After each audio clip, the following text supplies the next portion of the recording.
नमस्कार, आप जुड़ चुके हैं डेली ट्रिब्यून के साथ और मैं हूं प्रिया राजपूत। अगर गवर्नमेंट स्कूल की बात करें तो यकीनन जो ज़्यादातर पेरेंट्स होते हैं वो प्रेफर नहीं करते हैं कि उनके बच्चे गवर्नमेंट स्कूल में पढ़े, क्योंकि सरकारी स्कूलों का जो हाल है वो पूरे भारत में आप जानते ही, आए दिन मीडिया में खबरें आती हैं जहां पर शिकायतें होती हैं कि टीचर अच्छे से नहीं पढ़ाते हैं और जो इंफ्रास्ट्रक्चर होना चाहिए वो बच्चों को नहीं सुविधा प्रदान की जाती है। और वहीं अगर हम बात कश्मीर घाटी की भी करें तो ऐसे ही हालात है, यहाँ भी देखने को मिलते हैं। पर कुछ ऐसे भी टीचर्स होते हैं यहाँ पर जो दिन रात काम करते हैं और जो सूरत है सरकारी स्कूलों की उसको बदलने के पूरे प्रयास करते हैं। जो बिल्कुल हम सही कह रहे हैं। इस वक्त हमारे साथ नज़ीर अहमद बढ़ चुके हैं। सबसे पहले इनके बारे में आपको जानकारी दे देते हैं कि ये शोपियान डिस्ट्रिक्ट से जो है वो ताल्लुक रखते हैं और यहाँ पर प्राइमरी स्कूल में पढ़ाते हैं। सबसे पहले आपको थोड़ी जानकारी दे देते हैं कि आखिरकार आज इंटरव्यू क्यों लिया जा रहा है, मकसद क्या है। क्योंकि 2021 में जो मुगु इंटरनेशनल फाउंडेशन द्वारा अवार्ड दिया जाता है, जो ऐसे अध्यापकों को दिया जाता है जिन्होंने बहुत ही अच्छा काम किया हो, बच्चों को अच्छे से पढ़ाया हो या कुछ बदलाव लाया हो, ये अवार्ड उनको दिया जाता है। और सबसे अच्छी बात है कि पूरे भारत में ये सिर्फ 7 ही अवार्ड जो है वो इस बार दिए गए थे। संख्या आपको बता देते हैं कि 3791 लोगों ने इस बार अप्लाई किया था, जिसमें सिर्फ 7 अवार्ड्स मिले हैं। अब 7 अवार्ड कहां से मिले, पहले इसकी आपको जानकारी दे देते हैं। तनवीर सिंह इनको पंजाब से मिला है, रिया जैन को एमपी से मिला है और सुधांशु शेखर को उड़ीसा से मिला है, मोहम्मद साहब को मुंबई से मिला है और विजय कुमार हिमाचल प्रदेश से उन्होंने अवार्ड जीता है और श्याम जी ने महाराष्ट्र से ये अवार्ड जीता है। और सबसे अच्छी खास बात यह है कि जम्मू कश्मीर से भी एक नाम है और ये नाम जो है वो नज़ीर अहमद जो है बट उनका नाम सामने आया है, जो शोपियान डिस्ट्रिक्ट से प्राइमरी स्कूल से इनका नाम जो है निकलकर सामने आया, जहां पर इनको अवार्ड दिया गया है, जो कि सिर्फ 7 अवार्ड जो थे इस बार पूरे भारत में मिले हैं। कितना बड़ा जो है खुशी की बात है पूरे जम्मू कश्मीर के लिए। और खास बात यह है कि जम्मू कश्मीर में सिर्फ एक ही नाम है जिन्होंने पूरा बदलाव लाने की कोशिश की है और सरकारी स्कूलों की जो देखने को जो चीजें मिलती हैं उनको बदलाव लाने की कोशिश की। अब क्या कुछ इन्होंने बदलाव लाया है, किस तरह से सरकारी स्कूल्स में चेंज हुआ है, ये इनसे जानते हैं। सर, सबसे पहले तो डेली ट्रिब्यून में आपका स्वागत है। वेलकम जी। जी, मेरा नाम नज़ीर अहमद भट्ट है। मैं यहाँ 2015 में आया है। 2015 में जब मैं यहाँ पे आया तो मैंने देखा स्कूल की हालत इस वक्त बहुत ही ख़राब थी, क्योंकि इस वक्त एक गवर्नमेंट ऑर्डर आया था कि गवर्नमेंट की तरफ से कि जिन स्कूलों में मतलब फैसिलिटी नहीं थी, किसी वजह से रोल काम है, इंफ्रास्ट्रक्चर नहीं था या एकोमोडेशन नहीं है, उनको बंद किया जाए, यानी इनको क्लब किया जाए। तो तब मैंने एडमिनिस्ट्रेशन से बात की है, मैंने इनको बताया कि आप मुझे इस स्कूल में डिप्यूट कीजिए ताकि हम देखें वहाँ पे हम क्या कर सकते हैं। तो इस वक्त के एडमिनिस्ट्रेशन ने मुझे यहाँ पे डिप्यूट किया 2015 में। जो ही यहाँ पे मैं आया, वाकई मैंने यहाँ पे देखा कि स्कूल की हालत बहुत ही ख़राब थी। जो पेरेंट्स थे वो रिलेक्टेंट थे यहाँ पे बच्चे भेजने के लिए।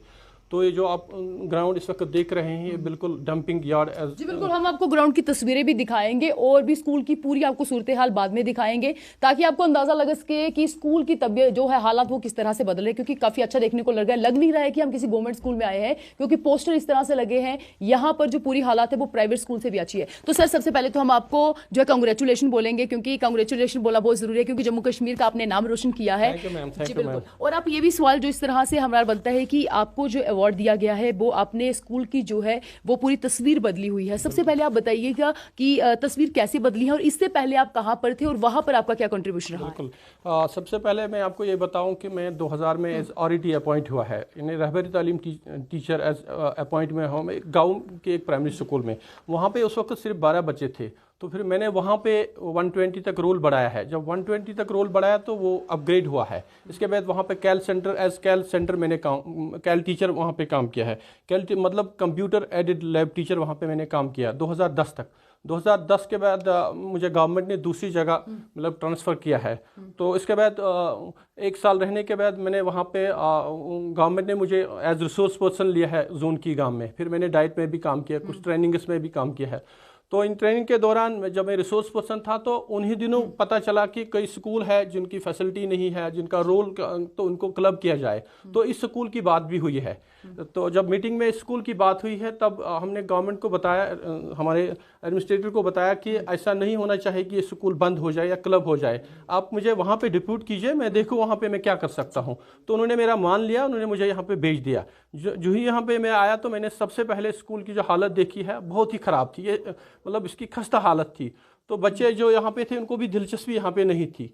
तो फिर मैंने क्या किया, सबसे पहले मैंने कम्युनिटी के साथ रब्ता किया, कम्युनिटी के साथ मैंने रब्ता किया, टीचर्स के साथ भी मीटिंग की, फिर रूरल डेवलपमेंट डिपार्टमेंट को भी मैंने ऑन बोर्ड लिया है, क्योंकि ये जो लैंड आप देख रहे हैं इस वक्त, मेन प्रॉब्लम थी कि स्कूल का लैंड ही नहीं था। मतलब यही वजह था कि यहाँ पे इंफ्रास्ट्रक्चर नहीं था, अकोमोडेशन नहीं थी, यहाँ पे ड्रिंकिंग वाटर फैसिलिटी भी नहीं थी, किचन भी नहीं था, सबसे बढ़कर टॉयलेट फैसिलिटी भी नहीं थी। तो फिर मैंने रूरल डेवलपमेंट डिपार्टमेंट को भी ऑन बोर्ड लिया, उस वक्त के सरपंच पंच वगैरह से भी बात की, तो उनको एक रेजोल्यूशन पास हुआ कि हमें 2 कनाल लैंड मिले हैं। जो ही हमें लैंड मिला तो हमने इस पर काम करना शुरू किया। इस वीरान मैदान को हमने मतलब एक खूबसूरत बाग में तब्दील किया। अब अगर आप देखेंगे 2019 से लेकर आज तक तो जो हमारे बच्चे हैं वो अब इन लेसन्स को मतलब प्रैक्टिस में तब्दील कर रहे हैं इन बागों में। तो फिर हमने धीरे धीरे हमने मतलब इनोवेटिव मेथड्स पर काम करना शुरू किया। इसके बाद हमने कुछ सोसाइटीज़ से भी रब्ता किया, खासकर उरुम्बिदा सोसाइटी, तो वहाँ भी हमें बहुत मदद मिला है इनोवेटिव आइडियाज़ को हासिल करने में। तो मैंने भी उनको कुछ आइडियाज़ दिए हैं, उनकी तरफ से कुछ आइडियाज़ आए, तो हमने पढ़ने पढ़ाने का मतलब ये तौर तरीका हमने चेंज किया है। तो यही फिर हमने धीरे धीरे इसको मतलब डेवलप किया है स्कूल को, लेकिन इसमें कम्युनिटी का भी सपोर्ट है। मेरे साथ जो 2 टीचर्स हैं उन्होंने भी काफ़ी कंट्रीब्यूट इसमें किया है, तो इस स्कूल की हालत हमने बिल्कुल बदल दी। आज आप देख रहे हैं कि एक मॉडल स्कूल लग रहा है। बिल्कुल। और आपसे जो हमारा ये भी एक सवाल रहेगा कि आपकी टेक्निक्स क्या है यहाँ स्कूल में पढ़ाने की, क्योंकि जो स्कूल की हम तस्वीर बताएं तो वो काफ़ी अच्छी है, और मुझे लगता है कि प्राइवेट स्कूल जैसी ही तस्वीर यहाँ पर भी है। तो आप बताइएगा कि टेक्निक्स क्या है, क्या पुराने ही मेथड्स अपनाए जा रहे हैं कि या ऐसी एजुकेशन दी जा रही है वो जिंदगी में भी उनके काम आए और स्किलफुल एजुकेशन हो? बिल्कुल। अगर हम ऐसे करें, टेक्निक की बात करें, तो सबसे पहले मैं अपनी बात कहूँगा, मैं ज़्यादा जो डिसिप्लिन पर सबसे मैंने दिया है, क्योंकि जब हम अच्छा माहौल क्रिएट करेंगे डिसिप्लिन के, तब जाकर बच्चे पढ़ते हैं। तो सबसे पहले जब डिसिप्लिन हमने मतलब मेंटेन किया यहाँ पे, तो हमने एक पढ़ने पढ़ाने का तौर तरीका बना। मतलब हम छोटे बच्चों को पढ़ाते हैं, इनको हम कैसे पढ़ाते हैं, हम उनको बाहर ग्राउंड में लेते हैं, एक्टिविटीज़ कराते हैं, बहुत सारी एक्टिविटीज़ कराते हैं, राइम्स पढ़ाते हैं उनको। ऐसे जो ट्रेडिशनल मेथड थे उनको नहीं पढ़ाते हैं, और फ्लैश कार्ड्स के जरिए हम पढ़ाते हैं। ये जो चार्ट्स आप देख रहे हैं सारे मतलब क्लास में देख रहे हैं, उनके जरिए हम उनको पढ़ा रहे हैं, उनको मतलब उनको एक जॉयफुल तरीके से हम पढ़ा रहे हैं। तो ताकि अगर आप यहाँ पे देखेंगे बच्चे, अगर हमारे 9 बच्चों को आना है तो 8:30 ही यहाँ पे आते हैं। जब हम 12 बच्चे या 12:30 बजे इनको बताया आपको अब छुट्टी है, तो वो जाने के लिए तैयार ही नहीं होते हैं, नहीं हम यहाँ पे बैठेंगे। बिल्कुल। तो स्टूडेंट्स कितने अभी जो आपके यहाँ पर 90 स्टूडेंट्स है। अच्छा, 90 स्टूडेंट्स, एक प्राइमरी स्कूल में 90 स्टूडेंट्स हैं। तो इसके लिए हमने क्या किया कि उस दौरान मैं ये आपको बताना भूल गया कि हमने एनरोलमेंट ड्राइव्स भी किए हैं। अच्छा। हम घर घर जाकर उनको बताया कि हम अपने मतलब बच्चों को अच्छी तालीम देंगे, आप इनको यहाँ पे भेज दीजिए ताकि हम इनको अच्छी तालीम। और इसमें खास बात यह है कि हमने अपने बच्चों को भी स्कूल में दाखिल किया है, तब जाकर लोगों को विश्वास हुआ कि नहीं, जब ये अपने बच्चों को यहाँ पे पढ़ाएंगे तो हम क्यों नहीं वहाँ पे उनको। बिल्कुल। हाँ। और आप ये भी बताइएगा कि कोरोना महामारी जिस तरह से चल रही है, कोरोना महामारी के बीच बहुत सारे ऐसे पेरेंट्स होते हैं जिनको कि स्कूल में भेजने जो है वो बच्चे नहीं भेजते हैं, या और भी बहुत अगर बात करें तो क्या स्टूडेंट्स में भी वो पूरे आपने बता के रखा है कि क्या क्या गाइडलाइंस है एमएचए की, और किस तरह से आप प्रोटोकॉल्स को पूरा फॉलो भी कर रहे हैं, और बच्चों को भी बता रहे हैं कि कोरोना महामारी के बीच अपने आप को बचाकर एजुकेशन करना है, और किस तरह से आप एजुकेशन दे भी रहे हैं? क्योंकि ऑनलाइन एजुकेशन की अगर बात करें तो क्या स्टूडेंट्स के पास वो पूरे मेथड्स हैं कि किस तरह से जो जूम एप्लीकेशन या स्काइप वो चलाएं, क्या उनको आता है चलाने? अगर ऑफलाइन एजुकेशन होती है तो किस तरह से आप प्रोटोकॉल का यूज करें? बिल्कुल मैम, 2019 तक तो हम ऑफलाइन ही पढ़ाते थे। जब हमने स्कूल को अच्छा बनाया तो तब लड़के इस तरह बच्चे पढ़ते थे, लेकिन अनफॉर्चुनेटली फिर मतलब बहुत वजूहात हुए हैं। पहले डिस्टर्बेंस हुई है, इसके बाद कोविड का मसला हुआ है, तो हमने बच्चों को 2019 की हम बात करेंगे, 2019 की या 20 की बात करेंगे, तो हमने बच्चों को कम्युनिटी क्लासेस भी लिए हैं। हालांकि गवर्नमेंट ने बताया कि आप ऑनलाइन क्लास भी लीजिए हैं। कई बच्चों को हमने ऑनलाइन तालीम भी दी है, क्योंकि सबके पास मोबाइल नहीं थे, इसलिए हमने कम्युनिटी क्लासेस भी ली। हमारे पास पिछले साल 80 बच्चे थे। हम क्या करते थे, 40 बच्चों को हम सुबह मॉर्निंग में कम्युनिटी क्लास देते थे, क्योंकि उनको दूर दूर रखना था, सोशल डिस्टेंस रखनी थी।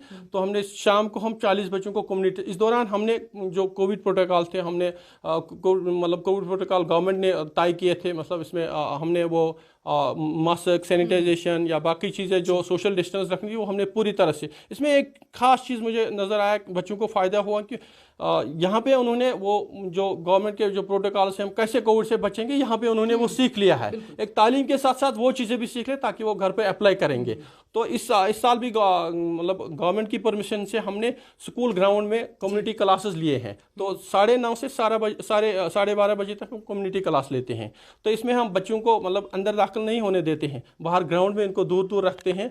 उनको वहीं पे हम वाइट बोर्ड का इस्तेमाल करते हैं, एक्टिविटीज़ करते हैं, मास्क इस्तेमाल करते हैं, सैनिटाइजर भी इस्तेमाल करते हैं और बच्चों को बताते हैं कि आपको किस तरह कोविड से बचना है, इस तरह की जानकारी भी देते हैं। जी, आपसे एक सवाल जो रहेगा वो मेरा पर्सनल सवाल रहेगा, क्योंकि अगर बात गवर्नमेंट स्कूल्स की करें तो ज़्यादातर पेरेंट्स वहाँ पर अपने बच्चों को पढ़ाना नहीं चाहते हैं, या कोई फाइनेंशियली वीक होगा वही अपने बच्चों को गवर्नमेंट स्कूल में भेजता है। आपको क्या लगता है कि अगर आपकी तरह पढ़ाने वाले टीचर्स गवर्नमेंट स्कूल में हो तो लगता है प्राइवेट स्कूल से ज़्यादा जो स्टूडेंट्स हैं वो पेरेंट्स गवर्नमेंट स्कूल में भेजेंगे, लगता है ऐसा? इसमें मैं एक चीज़ आपको बताऊं, यहाँ पे लोकल, यहाँ पे नज़दीकी कुछ प्राइवेट स्कूल भी है, गुडविल स्कूल भी है, आर्मी के गुडविल स्कूल भी है और नज़दीकी प्राइवेट स्कूल भी है। लेकिन यहाँ पे जो लोग हैं वो प्रेफर करते हैं कि इसी स्कूल में हम दाखिला लेंगे, क्योंकि वो देखते हैं हम जो सोशल मीडिया का इस्तेमाल करते हैं उन तक बच्चों की एक्टिविटीज़ पहुँचते हैं, उनके घर तक पहुँचती है, तो हमारे बच्चे कैसे पढ़ते हैं। तो उन्होंने ये प्रेफर किया कि हम इसी स्कूल में, हालांकि हमें दूर गाँव से भी मतलब मैसेजेस आते हैं कि हम यहाँ पे अपने बच्चों को एडमिट करेंगे। तो ये जाहिर सी बात है, जब टीचर अच्छा काम करेंगे तो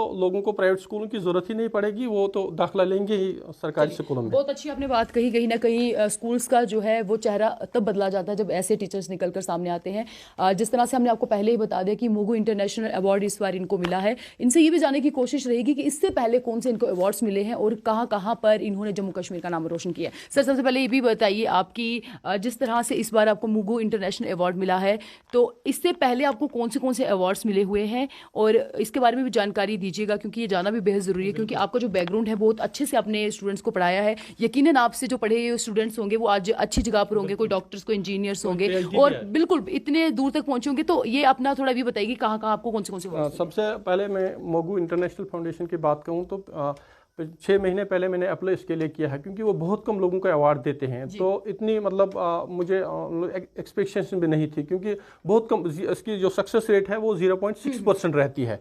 फिर भी मैंने अप्लाई किया तो उन्होंने 6 महीने लगाए इसको जांच करने में, पूरा किसने ग्राउंड पर काम किया। तो जब मैंने देखा रिसेंटली उन 7 लोगों में मेरा नाम है तो मुझे बहुत खुशी हुई है। दरअसल हम अवार्ड से ज़्यादा इतने खुश नहीं होते हैं, जब हम अच्छा काम करते हैं हमारे दिल को तसल्ली होती है कि ये काम हमने किया है, ऐसा स्कूल हमने बनाया है, ऐसे बच्चों को हम पढ़ाते हैं, खासकर जो इसमें सरकारी स्कूल में गरीब बच्चे आते हैं उनको हम मदद करते हैं, तो हमें ज़्यादा खुशी मिलती है। लेकिन जब गवर्नमेंट की तरफ से या किसी ऑर्गेनाइजेशन की तरफ से हमें अवार्ड मिलता है, जैसे कि मुगु इंटरनेशनल फाउंडेशन, एक पता नहीं मुझसे बहुत दूर वो ऑर्गेनाइजेशन है, मुझे वो मतलब ऐसे जानते नहीं है चेहरे से, तो उन्होंने मेरी अप्रिसिएशन की तो मुझे बहुत अच्छा लगा, एक बूस्ट मिला है।